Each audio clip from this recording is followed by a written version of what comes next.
Medinipur medical কলেজে saline কাণ্ডে এবার মুচলেখা রহস্য। প্রসূতিদের পরিবারকে দিয়ে লেখানো হয় মুচলেখা। তদন্ত কমিটি সূত্রে খবর। বিস্তারিত জানতে কথা বলবো সরাসরি আমাদের প্রতিনিধি সন্দীপ সরকার আমাদের সঙ্গে রয়েছেন।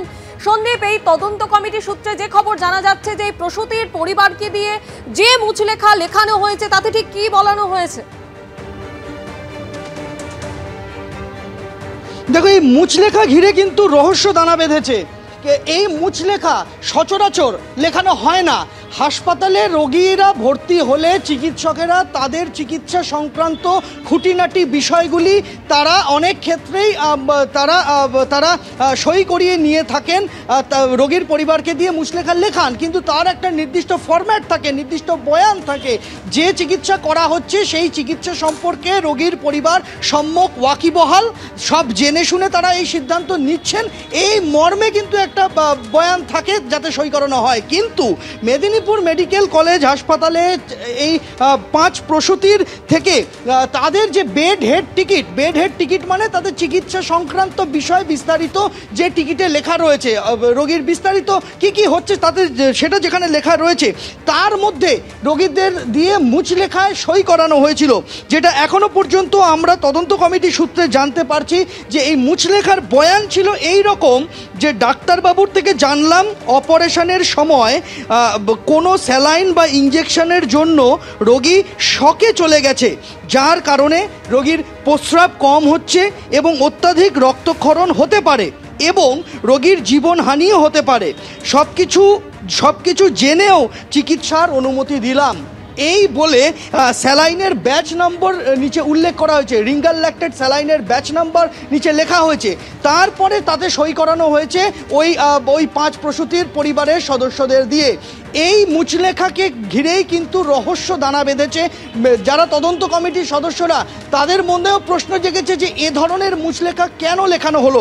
মুচলেখার বয়ান থেকে স্পষ্ট যে অস্ত্রোপচার হয়ে যাওয়ার পর, প্রসব হয়ে যাবার পরে কমপ্লিকেশন, জটিলতা যখন দেখা যায় তখন এই মুচলেখাটি লেখা হয়েছিল। অন্তত বয়ান দেখে সেরকমটা মনে করছেন তারা, এবং তারপর সই করানো হয়েছিল। তাহলে এই অস্ত্রোপচার চলাকালীন যে ঘটনাটা ঘটেছে তারপরে এই মুচলেখা লেখানো হয়, এটা মোটামুটিভাবে ধরে নিচ্ছে তদন্ত কমিটি।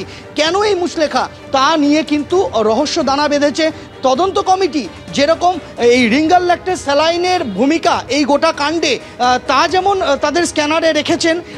এই 5 প্রসূতিকে যে ওষুধ দেওয়া হয়েছিল তার মধ্যে কিছু অ্যান্টিবায়োটিক ছিল, রিঙ্গাল ল্যাক্টেট স্যালাইন ছিল, কিছু হজমের ওষুধ ছিল, বা অন্যান্য আরও বেশ কয়েকটি ওষুধ ছিল, অক্সিটোসিন ছিল যেটা প্রসূতিদের ক্ষেত্রে ব্যবহার করা হয়। এই 5-6 রকম কমন ওষুধ, 8 রকম একই ধরনের ওষুধ দেওয়া হয়েছিল 5 প্রসূতিকে। সেই রিঙ্গাল ল্যাক্টেটের পাশাপাশি এই ওষুধগুলির ভূমিকাও যেমন খতিয়ে তারা দেখছেন, ল্যাব রিপোর্টের অপেক্ষায় তারা রয়েছেন।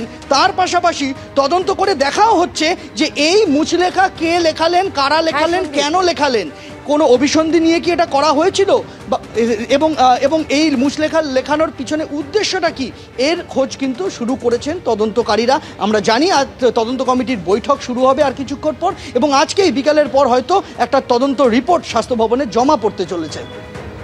ধন্যবাদ সন্দীপ।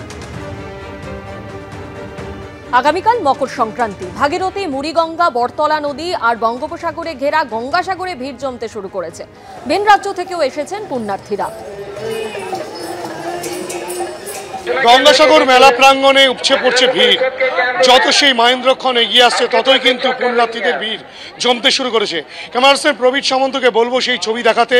আমরা রয়েছি গঙ্গাসাগর মেলা প্রাঙ্গণের একেবারে 2 নম্বর ঘাটের কাছে, যেখানে কিন্তু আজ সকাল থেকেই যেটা দেখা যাচ্ছে বহু দূর দূরান্ত থেকে আসা পুণ্যার্থী তারা কিন্তু আজ সকালে সেই স্নান সারছেন, এবং তার পাশাপাশি যে মহেন্দ্রক্ষণ আগামীকাল, সেই মহেন্দ্রক্ষণ আসার আগে থেকেই পুণ্যার্থীদের ঢল কিন্তু দেখা যাচ্ছে গঙ্গাসাগর মেলা প্রাঙ্গণে।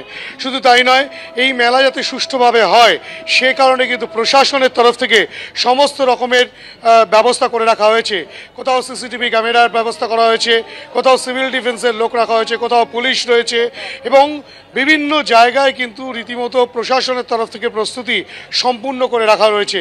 যে চিত্র দেখাবো, যেখানে দেখা যাচ্ছে ইতিমধ্যেই কিন্তু সাগরে স্নান করতে নেমেছেন বহু পুণ্যার্থী, তারা ইতিমধ্যেই স্নান সারছেন, এবং আগামীকাল মকর সংক্রান্তির যে স্নান, সেই পুণ্য লগ্নে সেই স্নান সারার জন্য দূর দূরান্ত থেকে মানুষজন এসেছেন, তারা ভিড় জমাচ্ছেন। ইতিমধ্যেই আজ সকালের যে চিত্রটা, সেই সকালের চিত্র থেকে স্পষ্ট যে দূর দূরান্ত থেকে মানুষের পুণ্যার্থীদের ঢল কিন্তু আস্তে আস্তে বাড়ছে। শুধু তাই নয়, এনডিআরএফের তরফ থেকে এবং ভারতীয় উপকূলরক্ষী বাহিনীর তরফ থেকে, তাদের তরফ থেকে কিন্তু ঠিক এভাবেই স্পিড বোটে টহলদারি করা হচ্ছে। এরকম বিভিন্ন রকম ওয়াচ টাওয়ার তৈরি করা হয়েছে। সেই ওয়াচ টাওয়ার থেকে যেমন নজর রাখা হয়েছে, তার পাশাপাশি কিন্তু এখানে সিসিটিভি ক্যামেরাও রয়েছে। এখানটায় পুলিশ প্রশাসন একেবারে প্রস্তুত। পুণ্যার্থীদের ভিড় ধীরে ধীরে বাড়তে শুরু করেছে গঙ্গাসাগর মেলা প্রাঙ্গণে। ক্যামেরা প্রবীর সামন্তের সঙ্গে হিন্দল দে, এবিপি আনন্দ, গঙ্গাসাগর।